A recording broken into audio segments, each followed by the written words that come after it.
Hey YouTube, what's happening? Chris here. I want to bring you all an update on Bitcoin, Litecoin, and I'm also going to go over an article here for you. And right now, Bitcoin's at $10,213.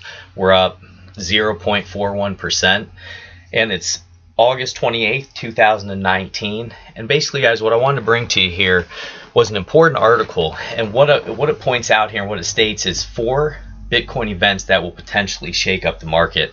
And what I'm on here is TradingView, and you can see as you go down through here, there's tons of news, guys. There's just so much you can do on TradingView, and it really helps you. So if you're looking at any stock or crypto or whatever, it'll bring up all the news for you.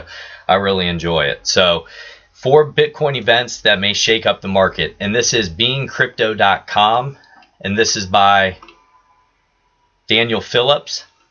So number 1, Bakkt launched Bitcoin futures exchange. Founded by ICE, Bakkt is a crypto startup that aims to make Bitcoin investments much more accessible with its physically delivered Bitcoin futures product.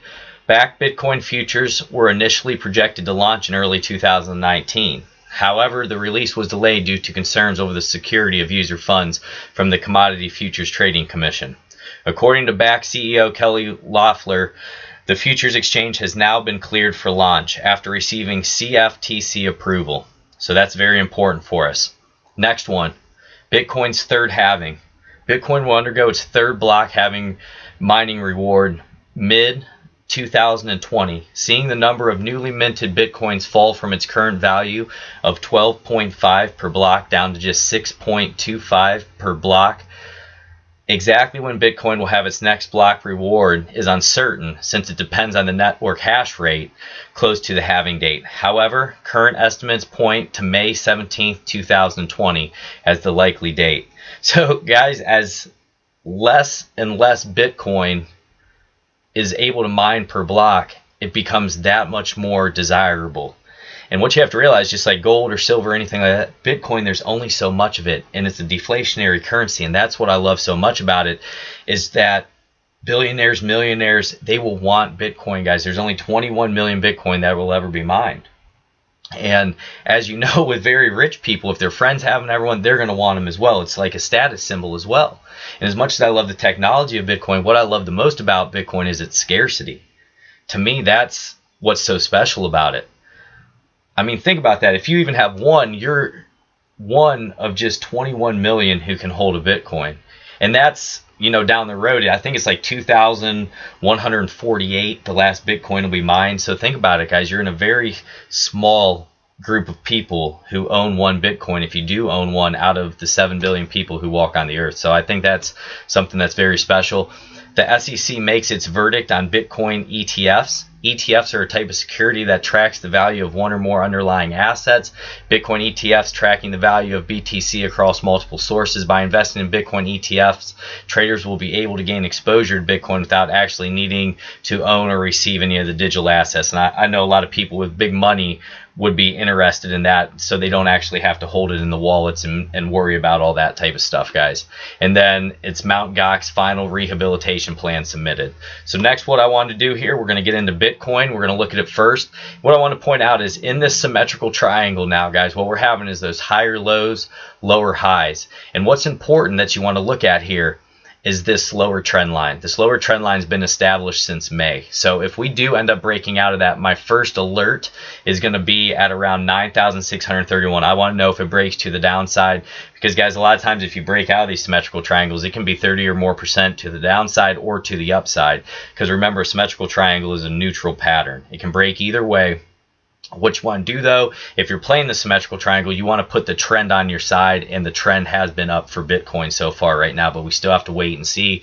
We have our moving averages pressing overhead on us right now, acting as overhead resistance, but we've really just been chopping back and forth. So these moving averages moving sideways are not near as important when they're moving up like this or when you're really moving down. So that's something that you do want to pay attention to as well. Now, to the upside, if we are to get to the upside, we want to get over this high here, and that's going to be around $11,049. That's going to be an important area. Then we're going to start looking up in those ranges of $12,000. That's if we get an upside break. There, guys. Now to the downside, what we would look first, my little alarm there that I told you about, and then I'm going to look at $8,821 as support to the downside. If that does not hold, I'm going to be looking down to this 200-day moving average. If we really get a strong break out of here on big volume to the downside, that's going to be very significant. I'd start looking around that 74.34, which is going to be around that 200-day moving average. That's going to be a key spot for us to look at. Now with the RSI, I want to pull up an indicator here for us. So with our RSI, we're at 45 right now. We're cruising neutral, same deal, basically just like that symmetrical triangle. And what I like to do, I like to play trend line breaks off these. So what we'll do is draw a trend line here.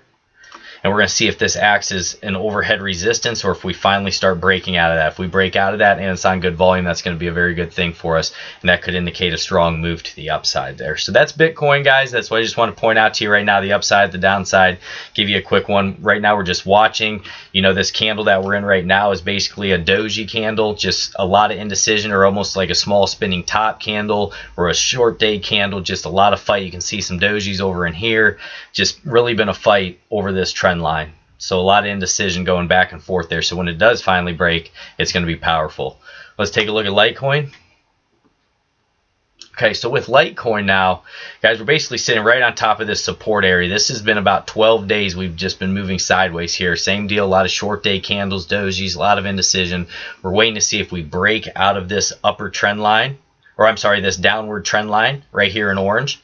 And what we've been having is those lower highs and lower lows. So what we're trying to do is establish a bottom here and see if we can break to the upside out of this trend line, which is going to be very important for us. And if we do get out of there, we're going to have to come up here and test this 200-day moving average again.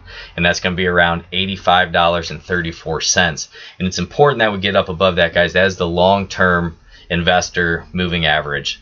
Long-term investors don't want to be buying something right underneath that 200-day moving average when it's starting to press down on top of them, okay, because it can act as overhead resistance. We want it to act as support, so that's why it's important to get back up above it. And this happens sometimes. You can drop down and then you bounce back up and you get it inside of it again. So that's definitely a possibility as well that we want to look for. But we're paying attention to that break, either to that upside or the downside with the candles getting so small. You really want to pay attention to look for those breaks. It's going to be crucial. And another thing we're dealing with for Litecoin is that we're sitting still directly on top of that 0.618, which is that golden area on the Fibonacci. So if we go from our swing low up to our swing high, you can see our 0.618. It's going to be right there around $69.43. That's going to be the key area we want to hold, because if we break down through that, guys, a lot of times you'll go down to that 0.786, and that would be down around $48. So we call it almost $50 we could break to the downside that easily. So it's important that, you know, we watch when this breaks, because when it breaks, if it's accompanied by volume, it's going to be a very big deal for all of us. You know, it could be 20-30% to the upside or 20 or 30% to the downside, and it's something that we really want to pay close attention to. And volume has been decreasing right now, and that's something we want to watch as well. So when the next big large stick of volume, whether it be to the upside or downside, it's going to be that much more significant. The RSI on Litecoin's at 35. Right now we have slight divergence right here. So our price was around $76. Our RSI was about 25, and now we're at around 71.60, and our RSI is now at about 35. So we do have some slight bullish divergence there that we want to pay close attention to. And then let's go into a few more indicators here. And guys, remember, smash that like button, hit the subscribe button and notification bells if you like what we do here. Try to get a video out every day to you. MACD, we still do, guys. I mean, we have that bullish MACD cross, but we need follow through on volume, and that's not happening. We're having the histogram ticking to the positive right now, though. That's a good thing with that cross, but we have to see if we can sustain it. Then let's do our stock. Stock's at 72 and 62 right now, pointing up, so that's good. Right there, we'll see if we can make a little move out of there. And then I wanted to do our Bollinger Bands. And I'll get the Fibonacci off here for us so we can see them a little closer.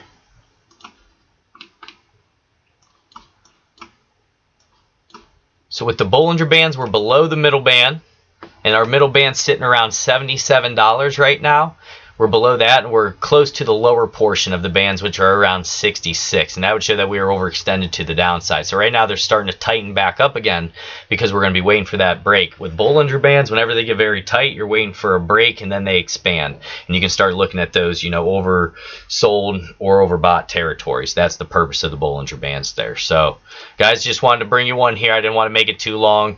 Hopefully I can get out of here around that 10-minute, 11-minute mark for you. I know some people do videos for 25, 30 minutes, but I know how I am when I'm learning stuff like this. I can't sit through 35 minutes, 40 minutes of that stuff. I just want it to be quick, to the point, and get out of there. So that's what I'm trying to bring for y'all. If you like these videos, like, subscribe, hit that notification bell. Appreciate y'all being here with me, guys. Take care.